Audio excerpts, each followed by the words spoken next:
Agora, nesse momento, nós vamos acolher o Fernando Nascimento, que é da nossa equipe de evangelizadores, faz parte da Rede Século 21 e hoje está sendo um Louvemos Mariano, porque amanhã celebraremos a solenidade de Nossa Senhora Aparecida, Rainha e Padroeira do Brasil. E o Fernando Nascimento vai falar um tema muito importante: Maria, uma profecia para a igreja. Fernando, seja bem-vindo, meu irmão querido, e com o Ministério Excelsis, nós vamos cantar, pedindo a intercessão da Mãe Aparecida. Seja bem-vindo, meu irmão Fernando. Com Maria, Rafael, com Tobias, São Miguel, com todas as hierarquias, abre para nós, Maria, uma profecia para a igreja. São Gabriel, com Maria, São Rafael, com Tobias, São Miguel, com todas as hierarquias, abre para nós esta via. Maria, porta do céu,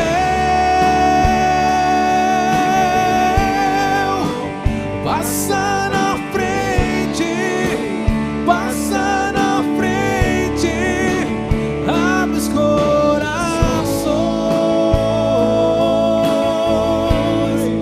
Maria, porta do céu,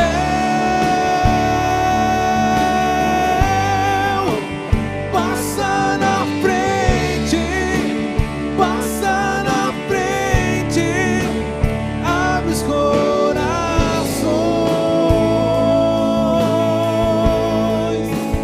abre os corações.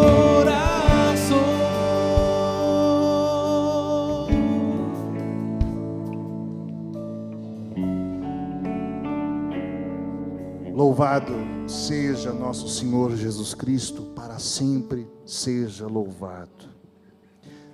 Ave Maria, cheia de graça, o Senhor é convosco. Bendita sois vós entre as mulheres, e bendito o fruto do vosso ventre, Jesus. Santa Maria, Mãe de Deus, rogai por nós, pecadores, agora e na hora de nossa morte. Amém. Meus queridos irmãos e irmãs, eu desejo a cada um de vocês graça e paz da parte de nosso Senhor. O tema que me coube trazer hoje, nesse domingo de louvor, de adoração, de clamor a Deus, clamor pelas famílias, clamor pelo matrimônio, clamor pelo país, clamor por todas as nossas necessidades. A Bíblia diz isso: apresentai a Deus as vossas preocupações com orações, súplicas e louvores, né? A Escritura nos convida a fazer isso. Diz também a palavra de Deus que nós devemos nos aproximar confiadamente do trono da graça, a fim de nós alcançarmos auxílio oportuno, porque Ele é um sumo sacerdote capaz de se compadecer das nossas fraquezas, porque Ele mesmo as sofreu. Ele mesmo passou por tudo aquilo que nós passamos. Então, nós hoje, nesse domingo todo, estamos apresentando a Deus as nossas preocupações, aquilo que temos no coração, aquilo que tem sido causa de dor, aquilo que tem sido causa de dificuldade, também as nossas alegrias, também a nossa gratidão. No dia todo este domingo de louvemos o Senhor, é tempo para nós apresentarmos a Deus, confiadamente, acercando-nos do trono da graça. E nós estamos nas vésperas de uma das festas mais importantes para a Igreja Católica no Brasil. Nós estamos nas vésperas da festa de Nossa Senhora da Conceição Aparecida. A Mãe de Deus quis marcar de modo especial a sua presença na terra de Santa Cruz, no Brasil, aparecendo né, essa imagem nas águas do rio Paraíba, e o grande milagre, a grande graça que nós vemos acontecer ali, é o fenômeno de fé e de milagres que começam a se seguir após a aparição dessa imagem e a criação da capela onde a imagem ficou. Milagres em cima de milagres foram marcando a fé do povo brasileiro. A Virgem Santíssima, de fato, é chamada de estrela da evangelização, e isso não foi diferente no Brasil. Pela graça de Deus, nós tivemos esse momento tão marcante, que até hoje é o maior fenômeno de fé e devoção do nosso país, sem dúvida alguma. A bem-aventurada Virgem Maria, então nós elevamos hoje o nosso coração confiadamente, sabendo que ela é porta do céu, sabendo que ela nos leva a Cristo Jesus. Quando nós falamos de Maria, a gente está falando de uma montanha. Ela é grande demais. São diversos os aspectos que a gente pode ressaltar a respeito da Virgem Maria. São muitas as características de Nossa Senhora. Eu queria então tomar uma característica que eu acho importantíssimo nós olharmos como igreja. E é o tema desta pregação hoje. A Virgem Maria, ela é uma profecia para a igreja. Uma profecia. Deus nosso Senhor fala conosco. E Ele, no seu amor, revela para nós o seu projeto hoje e revela para nós desígnios de prosperidade e não de calamidade, vai dizer a Escritura, para o nosso porvir. E a Virgem Santíssima, ela é profecia para a igreja. Em que sentido? Tudo aquilo que Deus fez em Maria Santíssima é uma profecia do que Deus faz com a igreja de Jesus Cristo. Eu e você somos chamados a viver o mistério que Deus realizou na bem-aventurada Virgem Maria. Cada um de nós, no seu estado de vida, cada um de nós, segundo o seu chamado específico, precisa reproduzir as feições da bem-aventurada Virgem Maria. Reproduzir as virtudes, reproduzir tudo aquilo que brilhou em Maria Santíssima. É necessário brilhar em nós, é necessário que isso seja visto em nós. Eu quero tomar um texto da Sagrada Escritura, tirado da carta de São Paulo aos Coríntios, é 2 Coríntios, capítulo 3, a partir do versículo 2. Diz assim a palavra de Deus: Vós mesmos sois a nossa carta, escrita em nossos corações, conhecida e lida por todos os homens. Não há dúvida de que vós sois uma carta de Cristo, redigida por nosso ministério e escrita, não com tinta, mas com o Espírito de Deus vivo, não em tábuas de pedra, mas em tábuas de carne, isto é, em vossos corações. Meu irmão e minha irmã, Paulo estava dizendo aqui que a igreja em Corinto é uma carta viva. Nós podemos, lógico, dizer que, portanto, a igreja de Cristo, a Santa Igreja, ela mesma é uma carta redigida por Cristo no poder do Espírito Santo para este mundo. Deus tem uma mensagem para o mundo, e esta mensagem está cunhada na igreja. A palavra de Deus, ela se manifesta a nós por meio de palavras que são recolhidas tanto na Sagrada Escritura, na Bíblia, quanto na tradição. São diversas os livros, os escritos, os documentos que vão guardando para nós a tradição. Então, a revelação nos vem por palavras, mas a revelação nos vem principalmente por acontecimentos. Acontecimentos. Algumas pessoas podem pensar assim: nossa, mas eu não entendo por que vocês, católicos, dão tanta importância para a Virgem Maria, sendo que se fala tão pouco dela na Bíblia. Ora, é exatamente por isso que eu acabei de explicar aqui. A palavra de Deus, ela é constituída por palavras e acontecimentos.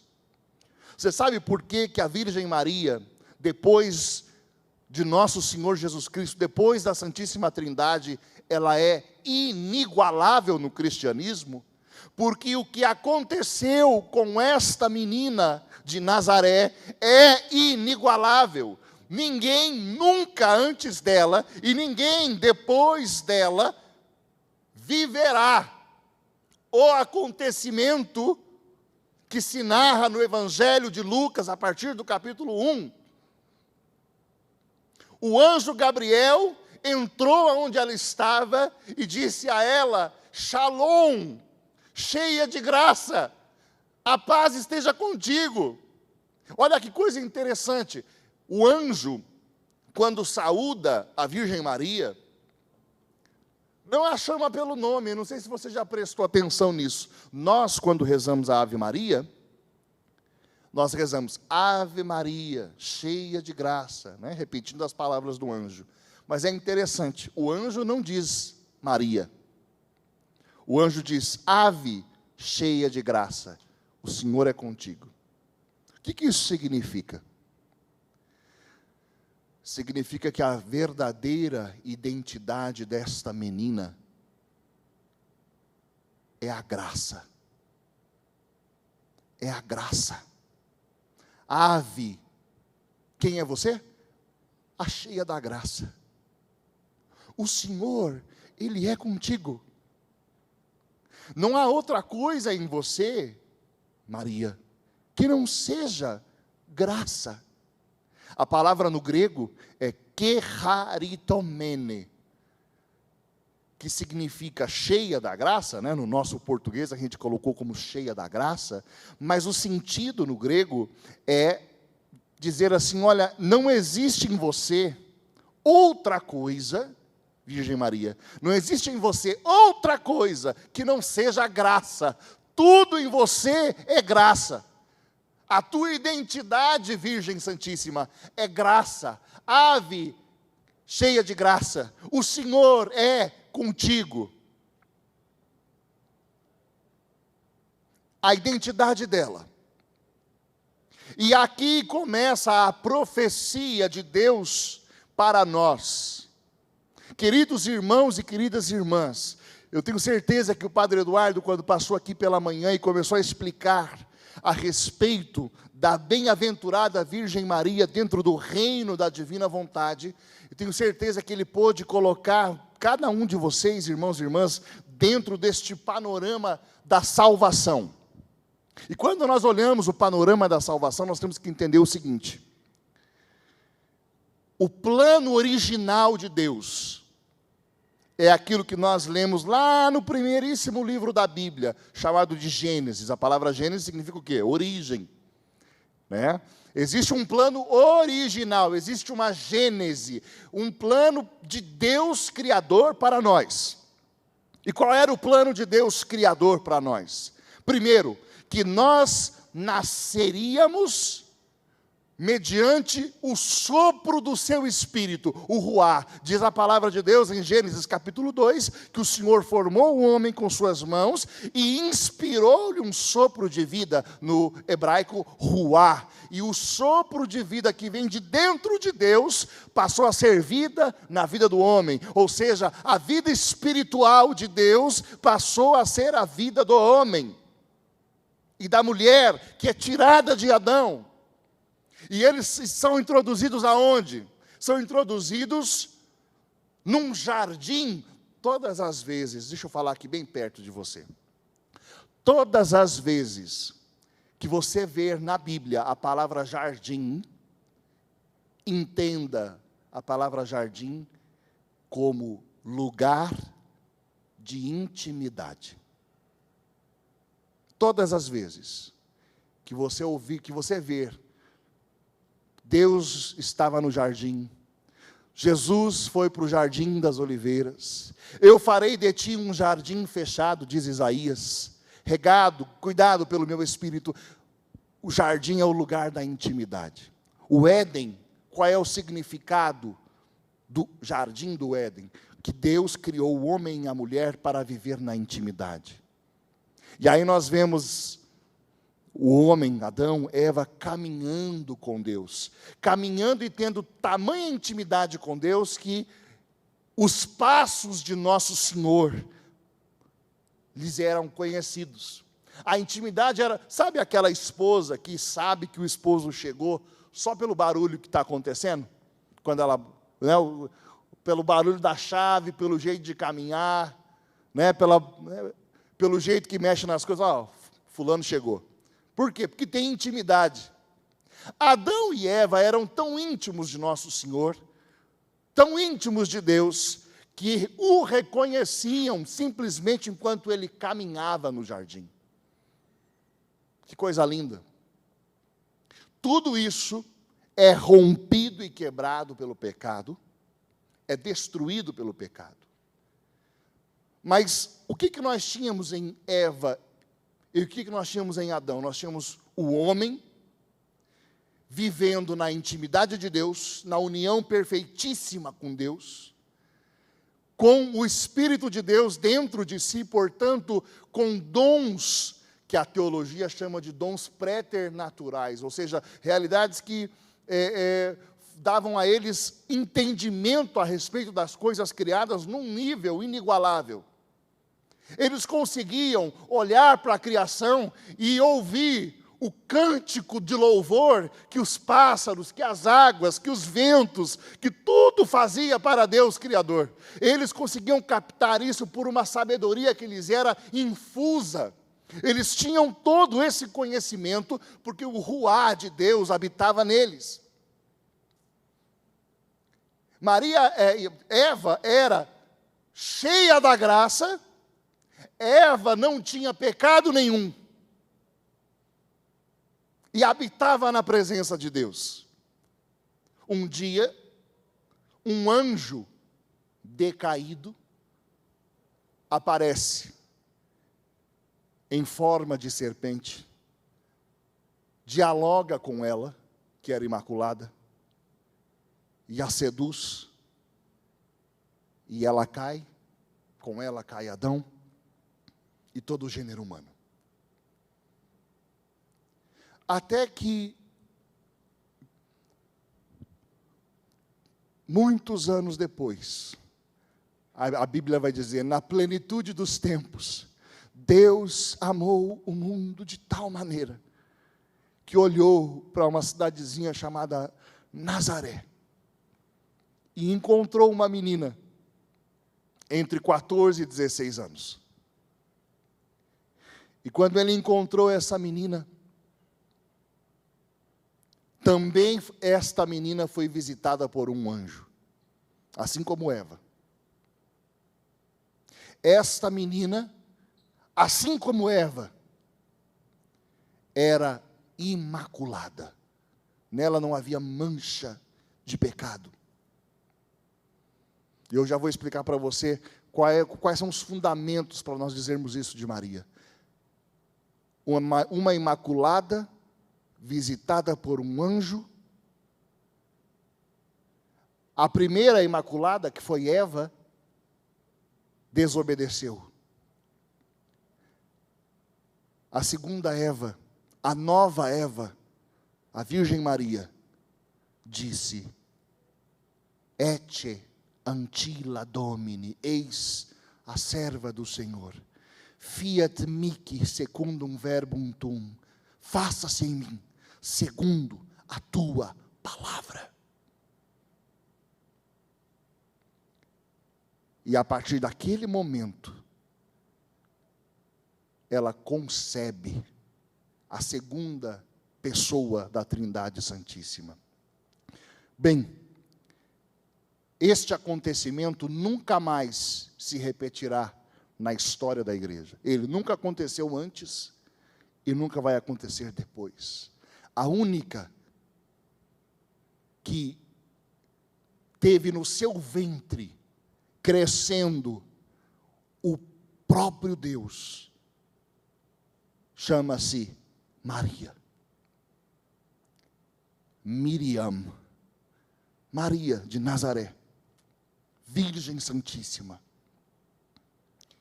Por que nós damos tanta importância a ela? Porque a palavra de Deus, repito, é composta por palavras e acontecimentos. E o que aconteceu com ela é inigualável. Inigualável. Ela concebeu, ela viu encarnar-se em seu ventre o Deus Todo-Poderoso, de uma maneira inigualável. Por causa disso, por causa da missão de ver encarnada no seu ventre o próprio Deus, a Santíssima Virgem é a primeira criatura redimida pelo poder de Cristo Jesus.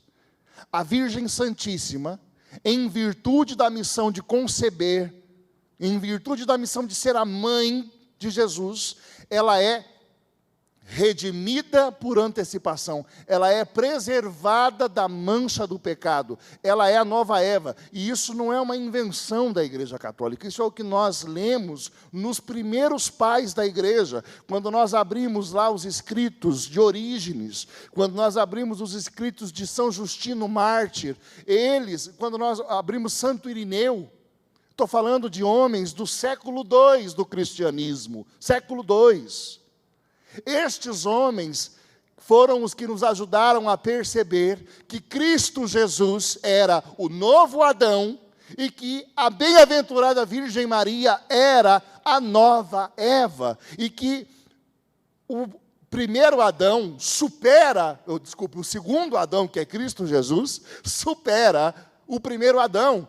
E a mesma coisa se pode dizer a respeito da segunda Eva, a nova Eva, a Virgem Maria, supera a primeira Eva. Porque por mais que a primeira Eva também fosse imaculada, por mais que ela também fosse cheia de graça, a segunda Eva viu nascer no seu ventre Deus mesmo. E isto torna a Virgem Maria inigualável. Eu quero que você entenda o seguinte: a igreja toda é uma carta de Deus para o mundo. Ora, a bem-aventurada Virgem Maria é membro da igreja, em primeiro lugar. E ela, como membro da igreja, ela é, por ser membro, uma carta de Deus para o mundo. Em segundo lugar, dentre os membros da igreja, ela é inigualável. Justamente pelo que eu acabei de dizer aqui, o que aconteceu com ela nunca aconteceu antes, nunca acontecerá depois. Eu estou falando da encarnação de Jesus, mas aí eu quero que você entenda todos os outros mistérios que vão acontecendo na Virgem Maria, são sinal poderoso do que Deus Nosso Senhor quer fazer conosco. Eu vou já dizer para vocês aqui. Bom, a Virgem Maria é sem mácula, sem mancha de pecado. Ora, meus queridos irmãos e irmãs, isso é uma profecia para nós. quando nós somos batizados em nome do Pai, do Filho e do Espírito Santo, pelos méritos de nosso Senhor Jesus Cristo, quando nós somos batizados, nós somos revestidos, é colocado em nós novas vestes. Hoje, nós acabamos de ver a missa, né? Quando o rei manda chamar convidados, e olha para um deles e diz assim: mas você não está com as vestes de festa. Qual é a mensagem desse evangelho, se não esta? As vestes da festa são as vestes batismais que nós recebemos. Todos nós fomos revestidos do homem novo, criado à imagem e semelhança de Deus, em Cristo Jesus, para vivermos uma vida sem mácula. Quando nós somos batizados, nós somos de fato perdoados daquele pecado de Adão e Eva. Sofremos a concupiscência, sofremos as inclinações, mas é possível, mediante a graça, mediante o Espírito Santo, mediante o poder de Deus, viver uma vida sem pecado. Ontem, queridos irmãos, eu não sei se todos aqui sabem, mas ontem a Igreja Católica beatificou um menino de 15 anos de idade, chamado Carlo Acutis. 15 anos de idade. Um menino tão normal, como muitos de nós, como muitos dos nossos filhos, que gostava de jogar bola, que gostava de jogar videogame, tinha um blog na internet, gostava de mexer com a internet, com o computador, gostava de animais, gostava dos bichinhos dele, gostava de passear, alegre, vivo, apaixonado por Jesus Cristo presente na Eucaristia, apaixonado por nosso Senhor. E com 15 anos de idade, uma leucemia o levou, fulminante.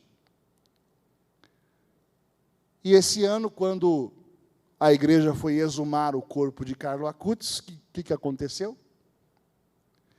O corpo dele estava conservado. É mais um para a história da igreja, mais um dos tantos cujo corpo se encontra conservado. O corpo não se corrompeu. E todos ficaram atônitos.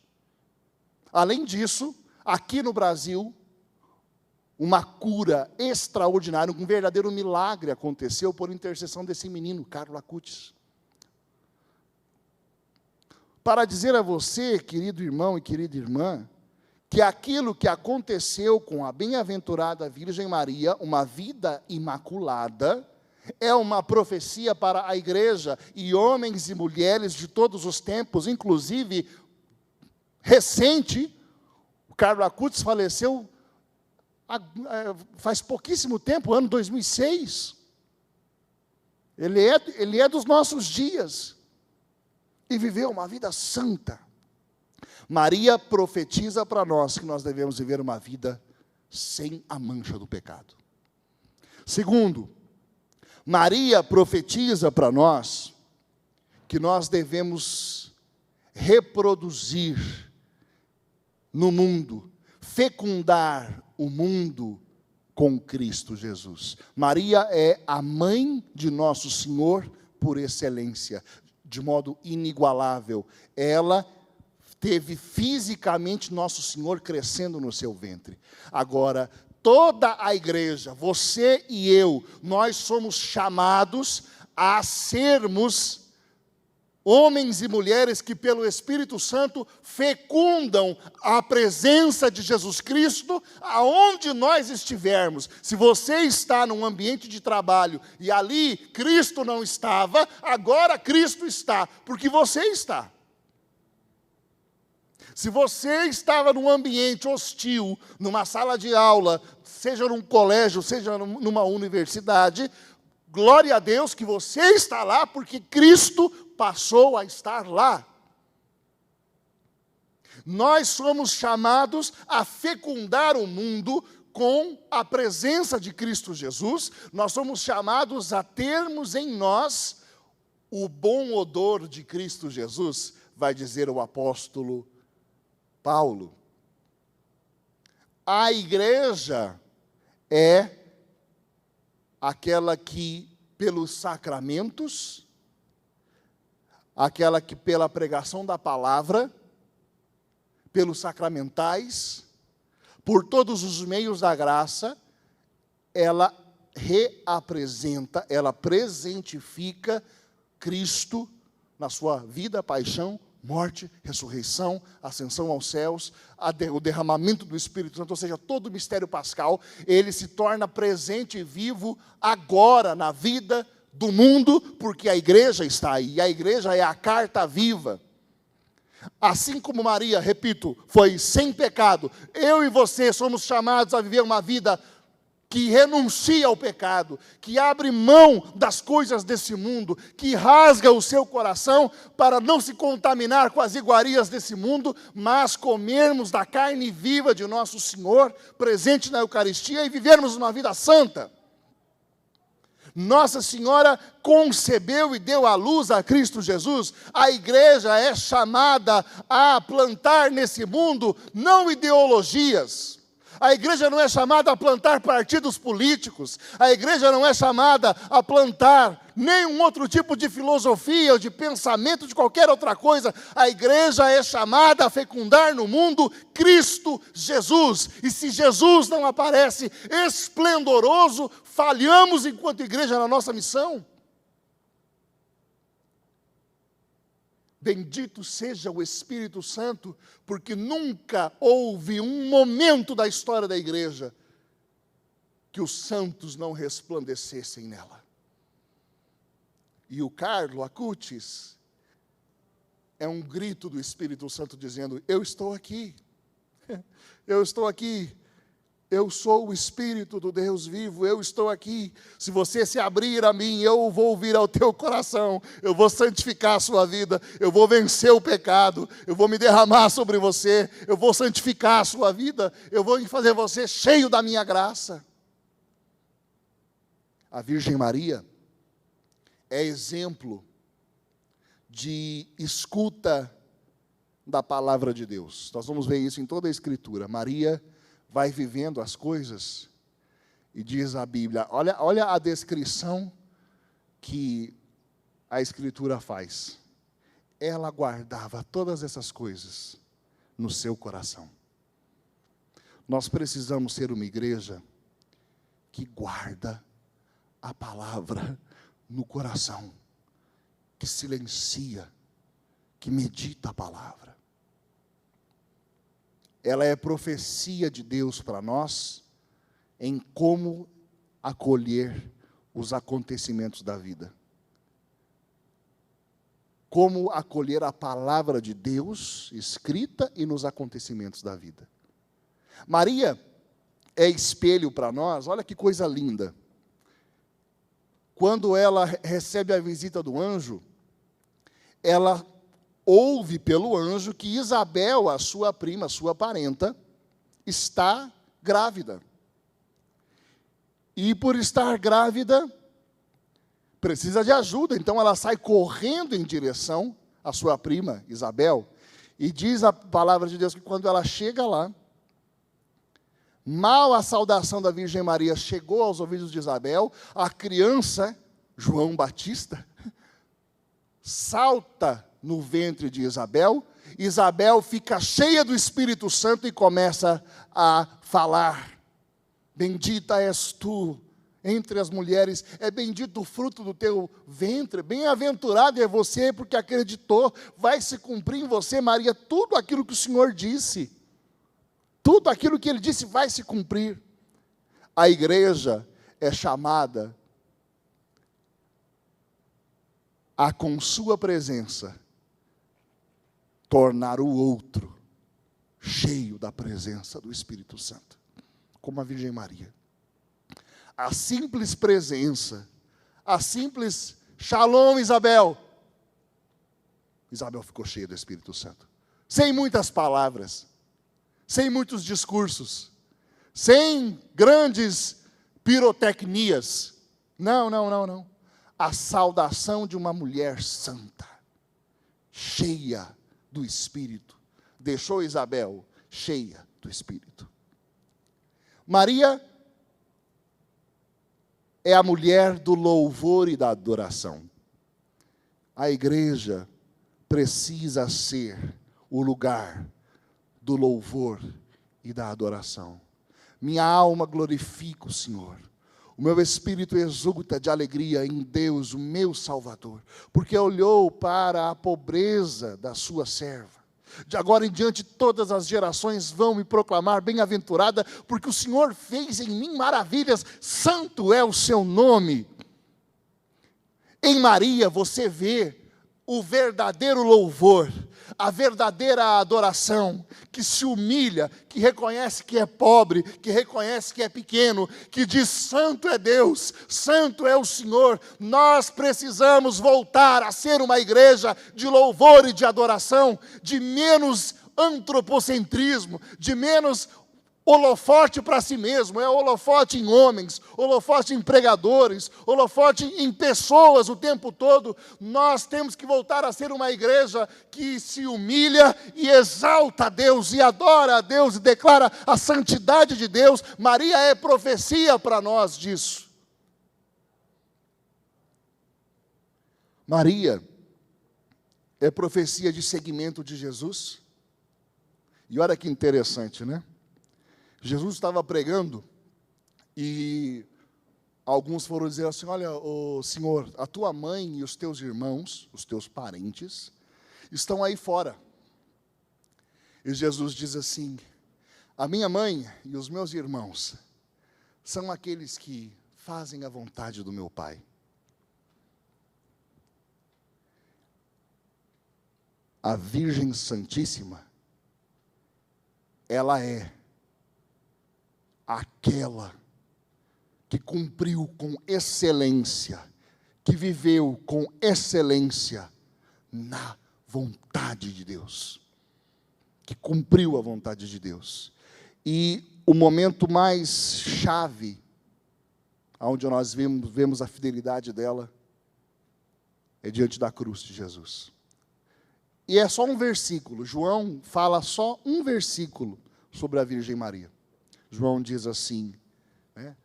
A tradução de São Jerônimo, no latim, diz assim: stabat iuxta crucem.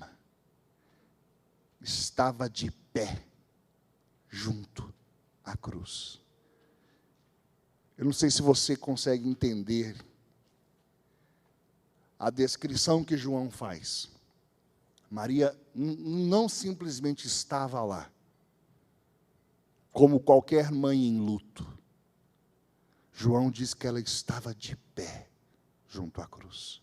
Esse stabat iuxta crucem, no latim, é uma posição de firmeza, é uma posição de soldado.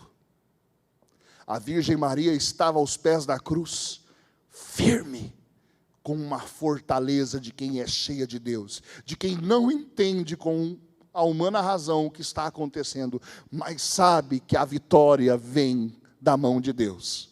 Ela não sabe o desfecho final, mas ela sabe e confia que o seu filho, que se entregou deliberadamente, tem em suas mãos a vitória. A igreja é chamada a estar de pé junto à cruz. A pregação da igreja é Cristo crucificado.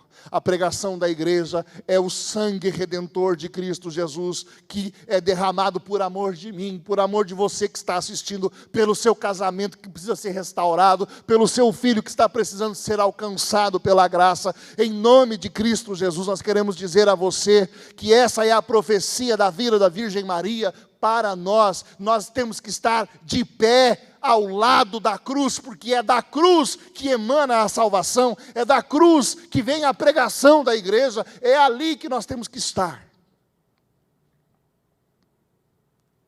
Aí tem mais coisas sobre a Virgem Maria, que é profecia para mim e para você. Maria, ela estava presente 50 dias depois da ressurreição, no cenáculo. A Virgem Maria é narrada entre os que estão ali, quando o Espírito Santo vem sobre a igreja em Pentecostes. Maria, olha só, presta atenção nisso. Eu vou falar aqui que aqui você presta, estou mais perto de você, né? Querido, irmão, irmã, presta atenção no que eu vou falar agora. Eu não sei como é que você se define, como é que você se entende com relação ao seu cristianismo. Tem gente que acha que esse negócio de ficar pedindo batismo no Espírito Santo é uma bobeira. Tem gente que acha que precisar e depender e clamar e deixar fluir os dons do Espírito Santo é uma bobeira, que não precisa de nada disso. Afinal de contas, a gente já recebeu os sacramentos, para quê, né? Querido, a Virgem Maria, que estava lá no cenáculo em Pentecostes, ela nasceu sem a mancha do pecado original. Ela cresceu em graça. Ela foi visitada por Gabriel e concebeu a segunda pessoa da Trindade Santíssima. Ela viveu aos pés de Nosso Senhor do início até o fim da jornada de Nosso Senhor, quando Ele sobe aos céus. E ela está ali para receber o Espírito Santo em Pentecostes. Se a Virgem Santíssima não disse, olha, pessoal, vocês fiquem aí na sala para receber, vocês não têm esse upgrade aí que eu já tenho, então vocês fiquem aí, recebam, depois vocês vêm conversar comigo. Não, ela está na sala do cenáculo para receber o Espírito. A tradição nos diz, nos afirma, e é dogma de fé para nós, que a Virgem Maria, que estava em Éfeso junto com João, um dia é visitada pelo seu filho Jesus, que diz para ela assim: mãe, seu tempo aqui acabou, vem comigo. E Maria é assunta ao céu, ela é levada aos céus, e lá nos céus, coroada. Eu queria dizer para você que isso é uma profecia para nós. Toda a igreja, um dia, será assunta aos céus. E se assentará naquelas moradas que nosso Senhor disse: credes em Deus, crede também em mim, na casa de meu Pai há muitas moradas. Se não fosse assim, vos teria dito, porque eu vou preparar-vos um lugar, para que onde eu estou, vocês também estejam. Deus tem um lugar para nós. Maria é uma profecia de que nosso lugar é com Deus nos céus. Nós seremos também assuntos, e o Senhor nos dará a coroa da vida. Bendito seja Deus por isso.